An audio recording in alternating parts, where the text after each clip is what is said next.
ইপিনে ওদালগুৰিৰ ভুটিয়াচাঙত ননৈ নদীত তাণ্ডৱ। ননৈ নদীৰ বানত উটি গ'ল 5টাকৈ পৰিয়ালৰ বাসগৃহ। কেমেৰাত বন্দী হৈছে ভয়ংকৰ দৃশ্য। চকুৰ সন্মুখতে উটি গৈছে ঘৰ দুৱাৰ, গছ গছনি। বাসস্থান এৰি নিৰাপদ স্থানলৈ ঢাপলি মেলিবলগীয়া হৈছে লোকসকল। ভয়াৱহ ৰূপ লৈছে ননৈৰ পানী। বিগত 3 বছৰ ধৰি অঞ্চলটোত চলি আহিছে প্ৰচণ্ড খহনী। কিন্তু ইয়াৰ পাছতো ব্যৱস্থা গ্ৰহণ কৰিবলৈ আখৰি নহ'ল বিয়াগম জলসম্পদ বিভাগৰ। ঘৰ বাৰী হেৰুৱাই এতিয়া মুকলি আকাশৰ তলতে দিন কটাবলগীয়া হৈছে পৰিয়ালকেইটাই। আন কেইবাটাও বাসগৃহ আৰু এখন বিদ্যালয়লৈ আহিছে প্ৰচণ্ড ভাবুকি। ভূটানৰ পৰা নামি অহা প্ৰচণ্ড পানীত ধলে যিকোনো মুহূৰ্ততে খহাই নিব পাৰে এই বাসগৃহকেইটা। ইতিমধ্যে ভূটানৰ পৰা নামি অহা ঢলৰ বাবে নামনিত সৃষ্টি হৈছে ভয়াৱহ বানৰ।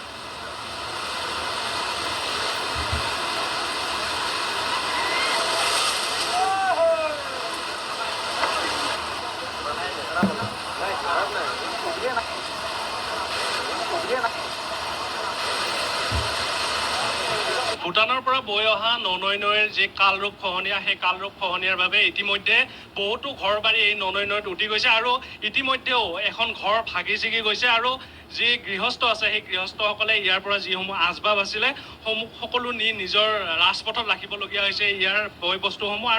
আৰু এখন ঘৰ মই মোৰ সতীৰ্থক দেখুৱাবৰ কাৰণে অনুৰোধ কৰিছোঁ। এখন ঘৰ নৈত কেনেধৰণে উবুৰি হৈ পৰি আছে, কিন্তু যি জলসম্পদ বিভাগ বা ইয়াৰে যি বিভাগীয় কৰ্তৃপক্ষ সেইসকলে কোনো ধৰণৰ ব্যৱস্থা নকৰাৰ বাবে এনেধৰণে খহনীয়া প্ৰত্যেক বছৰে ননৈ নৈৰ এনেধৰণে গাঁৱৰ পিনে গতি কৰি আছে। এয়া হৈছে ভুটিয়াচাং, ওদালগুৰি জিলাৰ ভুটিয়াচাং। আৰু ভুটিয়াচাঙত এনেধৰণে এতিয়া ননৈ নৈৰ যি কালৰূপ, সেই কালৰূপৰ খহনীয়া অব্যাহত আছে। তাৰ পিছতো কিন্তু বিয়াগম যি জলসম্পদ বিভাগ তাৰ কোনো ধৰণৰ ব্যৱস্থা গ্ৰহণ কৰা নাই। কি ক'ব এই মুহূৰ্তত এই অঞ্চলৰ বিভিন্ন সমাজকৰ্মী এই ঠাইত আহি উপস্থিত হৈছে, কি ক'ব? খুবেই দুখ লগা ঘটনা। আজি ভূটানৰ পৰা বৈ অহা আমাৰ যি ননৈ নদী, আজি গোটেই বছৰ ইয়াতে বানৰ তাণ্ডৱ হৈয়ে থাকে। আৰু গোটেই বছৰীয়ে জনপ্ৰতিনিধিসকলক জনোৱা হয় যে ইয়াতে পাৰ্মানেণ্টকৈ বানৰ প্ৰটেকশ্যন দিব লাগে ৰাইজৰ সুবিধাৰ্থে, যাতে ৰাইজে শান্তি থাকিব পাৰে। কিন্তু আজিলৈকে তেনেকৈ বহু বছৰৰ পৰা চলি আছে এই কাহিনী। যোৱা বছৰে ইয়াৰ পৰা 5টা মানুহৰ ঘৰ উঠি গৈছে। নিশ্চয়। আৰু এইবেলি মোটামুটি 5টা ঘৰ গৈছে আৰু যাবলৈকে বাকী আছে, আপোনালোকে দেখিবলৈ পাইছে।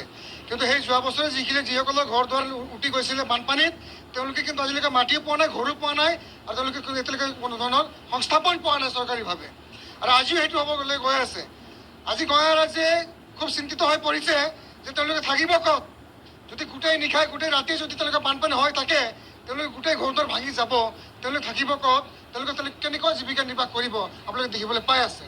গতিকে এই অঞ্চলৰ ৰাইজে বিভিন্ন সময়ত এই অঞ্চলৰ যিসকলক তেওঁলোকে ভোট প্ৰদান কৰি কিনে জনপ্ৰতিনিধি বাছনি কৰিছে, সেই জনপ্ৰতিনিধিসকলক MLA হওক, EMA হওক, MP হওক, সকলোকে তেওঁলোকে বাৰম্বাৰ অনুৰোধ কৰিছে ৰাইজে যে অতি শীঘ্ৰে এই ননৈ নদীৰ বান প্ৰটেকশ্যন পাৰ্মানেণ্টকৈ দিব লাগে। টেম্পাৰীকৈ নহয়, পাৰ্মানেণ্ট সমাধান কৰিব লাগিব। তেওঁলোকে মাত মাতি আহিছে।